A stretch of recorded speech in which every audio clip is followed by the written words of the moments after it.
I was on Princess Cruises on the Caribbean Princess, 14-day around the Caribbean, beautiful country, beautiful weather. The room was I paid for was a mini suite. I was happy. I was going, and then I was offered a full suite, and that's not what I got. So don't believe Princess when they offer you something. Get it in writing, get it in pictures. I asked if it had an obstructed balcony.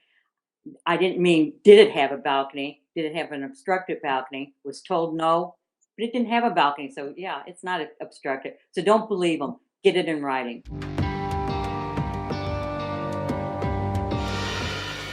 Okay, I was cruising with Princess Cruises. I had it paid for, all set up, and about 3 days before I left, someone who identified themselves from Princess, said that they had a great deal for me. They were going to give me an upgrade to a full suite. I had paid for a mini suite, and they were going to upgrade me to a full suite, no cost. It was going to have, it was going to. Now they said that I asked. I said, "Is the balcony obstructed?" No, no problem with the balcony. This is really a great deal for you. You have to pay no extra money. And so I thanked her. I was so happy. I thought, wow, for the first time, because I've cruised a lot with them, I thought for the first time I'm getting a free upgrade. I'm going to have a full suite. I always wanted to try one of those. So I said yes right away. Well, when we got on the ship, my husband and I got on the ship, the following week, we go up to our room, and it's not a suite. It The balcony wasn't obstructed because there was no balcony. It was two children's beds that poked against the wall with bunk beds over them, hanging bunk beds over them. The room had no windows, had no the door. It had its own door out to the hallway, but it didn't have a lounge area like a mini suite has. It was nowhere near a mini suite. Called the steward in, and the steward said, "This isn't an adult room. This room is for kids. It's for the people next door rent that room, and then they put their kids in this room because it doesn't have any amenities at all." It was at the end of a long hall. It was the most uncomfortable room ever. I was shocked. I thought, "This is no upgrade. This is not even an inside suite. It's worse than an inside suite." It was that small. If you dropped something in the tiny bathroom, you had to get out of the bathroom to pick it up. Bunk bed ladders were in the closet, so that took up most of the closet room. So I went ahead and called downstairs, not happily, but I was nice. And I said, "You need to come up here." "No, we can handle it over the phone." I said, "No, you have to see it to believe it." So I told them my room number. I said, "Please come up here. Please bring your hotel manager up here. They need to see this." So the hotel manager, two people from his staff, the room steward's boss came in because the air conditioning didn't work either. So here I'm in this little hole with no air conditioning either. And they said, "Well, room is for kids." And I said, "I didn't assign me this room. This was given to me as a suite." And they said, "Well, this isn't a suite. There's no, you can just look at it and tell that it's not a suite." They said, "But we can't fix it for you. The ship is sold out. That's why they wanted your room. And so, we'll have to go to corporate, but you're going to get compensated for this." And I said, "Well, this is, I'm not happy with this at all. My husband and I like to sit on the balcony." "Well, you can use the neighbor's balcony, but it's so windy that the furniture gets thrown up against the glass doors and you could probably get hurt. So you probably shouldn't go out even, on their balcony because it's not a safe balcony." So I said, "You've got me in a room that has no air conditioning, not a safe balcony connected to the room next door." And I did walk in that room, and talk to the people. I could see them in bed if I walked in the main area by the balcony. So I would have been seeing them with they had no door on. They had a sheet hanging on their wall to separate them. They weren't happy either because they had traded a mini suite and got their room was nicer than mine. It had a full size bed where mine only had these these tiny bunk beds. So they said, "Oh, don't worry about it. Just, we'll give you a specialty dinner." And I said, "Specialty dinner? That's not going to do it." Because, I've got specialty dinners. I got onboard credit. I want a room that I can stay in. "Well, there aren't any other rooms. Just, we're going to take care of you. We'll treat you good." Well, that was my first mistake.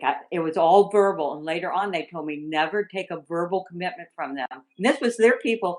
Their customer service people said, "Don't believe us when we tell you something. You have to get it in writing, or didn't happen." I said, "Well, could you have told me that at the beginning? I would have gotten everything in writing. I will never believe you guys again then." And so every day I'd call down there and say, "What are you going to do? What's this compensation?" And I said, "At the very least, if you don't even take into credit, you know, take in what I paid for my room and what I would have paid for an inside room and subtract the difference, but I'm owed more than that." "Well, you're not going to get that. We can give you $1,000." And I said, "The difference between the two rooms is more than $1,000. It's about $3,700 from what I paid and what an inside room is, because I had a mini suite." "Well, oh no, we couldn't give you that much." I said, "Well, then you didn't fulfill your contract. I paid for a mini suite and I got it less than an inside room. I said, this isn't right. You're not, well, we'll take it to corporate and ask them. The bunk bed, every time you turned over in the bunk bed, your arm hit the upper bunk bed and I had bruises all over my arm from it." I said, "Look at the bruises on my arm from your stupid bunk bed." I said, "I'm putting up with that. I'm not whining to you about it till now that you tell me that, none of this, you're kind of making it my fault, and it's not my fault." I said, "My husband has a CPAP. There's no table. The room was so small you couldn't put a table between the beds. That was the only walkway." I said, "He has to sleep with his CPAP machine on the pillow next to him." I said, "This is not how a mini suite cruise is. This just isn't right." I said, "I thought Princess had more ethics and integrity than this." "Oh, we're going to fix it. We're going to fix it." Every day I called down because it was a 2-week cruise, 14 days. When on the last night I called down there, "Well, they told me I could give you $1,200. I said, "No, I said, "I'm not asking you for pain and suffering and inconvenience. I'm asking you for what I got compared to what I paid. That to me is fair." And I said, "I've got a cruise booked in January." I said, I want to cancel it." "Well, if you cancel it," because they had it sold, that ship was sold out too. "If you cancel it, we'll go ahead and make you whole again. We'll pay you the whole money that you paid for that January cruise and your airfare, insurance, the whole thing. We'll pay you that." But pardon me, but I didn't get it in writing. They said, "Oh, we'll have the letter in the morning." Well, they gave me a letter in the morning and it had nothing, it didn't say anything about any payment at all. So then I got home. I've written the Jan Swartz, the head of Prince's. I've written their customer service. I had a travel agent. She said they should have gone to me to upgrade you anyway. They were trying to pull something because they didn't come to me. She said, doesn't smell right. And so she's tried to contact them. They won't return her calls. They won't return my letters or calls. They said, "Well, we made you a decent offer." I said, "No, you didn't. Plus, I said I got a cancellation. I canceled it like you told me, but the airfare wasn't included in the cancellation fee. There was a penalty." I said, "You haven't paid me the full amount of money that you owe me." I said, "I'll never sail on Princess again. I'll promise you that. But I think that you as a company did not fulfill your contract and you need to pay me the money that's owed me. I'm not asking you for more money. I'm not asking you to give me any money for inconvenience, any money for having to put up for 2 weeks in a room that I didn't want to stay in." And it was not a safe room. It was, I just was so disgusted by it and disgusted by Princess that I said, I'll sign and say forever I'll never sail on Princess again. Well, the ones on ship told me that Ralph said he was the hotel manager. He was in charge of all the rooms on the ship. And that was his title. But they also told me that they were not empowered to do anything over $1,000. That is their cap that they can negotiate with the customer. So that they're not trusted to handle any money over $1,000. And that's why they kept having to go back to corporate. So they said, when you get off the ship and you go back home, call our corporate office and talk to them. Well, when I called the corporate office, the first lady that talked to me said, "Well, you didn't call fast enough. This is 2 weeks ago. You got off the ship, 2 days ago. And this, you were on the ship 2 weeks ago." And I said, "I called them within an hour of boarding the ship. You should have offered me the Carnival cruise guarantee that says 100% satisfaction. I wasn't even 1% satisfied. But no, nothing was offered me. Just kept getting excuse after excuse. I asked for the ship's captain, and you told me the ship's captain's not in charge of the ship. He's only in charge of navigation. Now, I don't know that that's a true statement that what they told me there, but I had a lot of statements made to them that weren't true. I wrote Jan Swartz, the CEO of Princess, got no response back from her yet.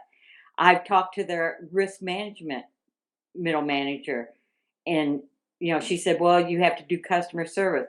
Customer service. I said, "You might as well be a greeter at Walmart because that's all you've done is greet at me, nothing else. You made promises that you didn't follow through. You told me, and I'll say it. They told me lies that are lies, and I've got witnesses to a lot of them. I've got 50 pictures that I can show you what this room looks like. Not one person who saw the room agreed that it should have been for adults. I brought some people in off the elevator. I said, "Would you come and look at this room and tell me if I'm wrong or not?"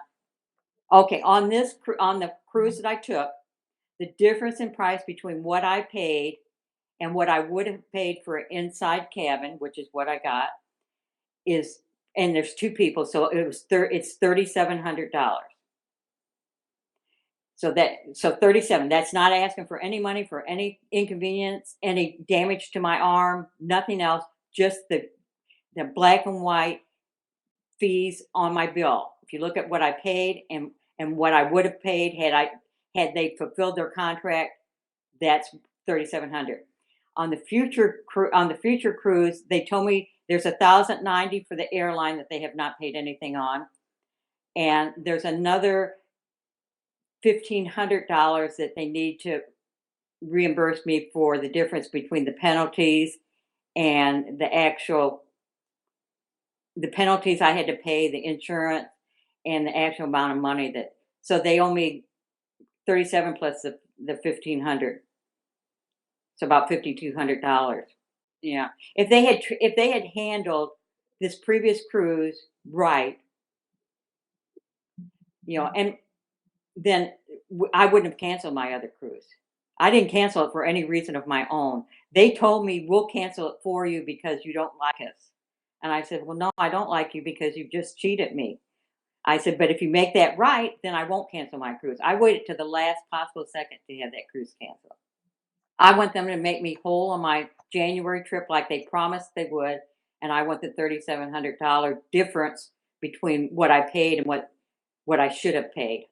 I just want them to pay me what they Okay. owe me. I'm not trying to get money from them for anything else, and I don't plan on cruising with them again, so they don't have to. They wanted to give me onboard credit, and I said they want to give me that money in onboard credit. I said, "Why would I want that money in onboard credit when I'm not going to cruise with you again? I don't, you know, you've lost my trust right now."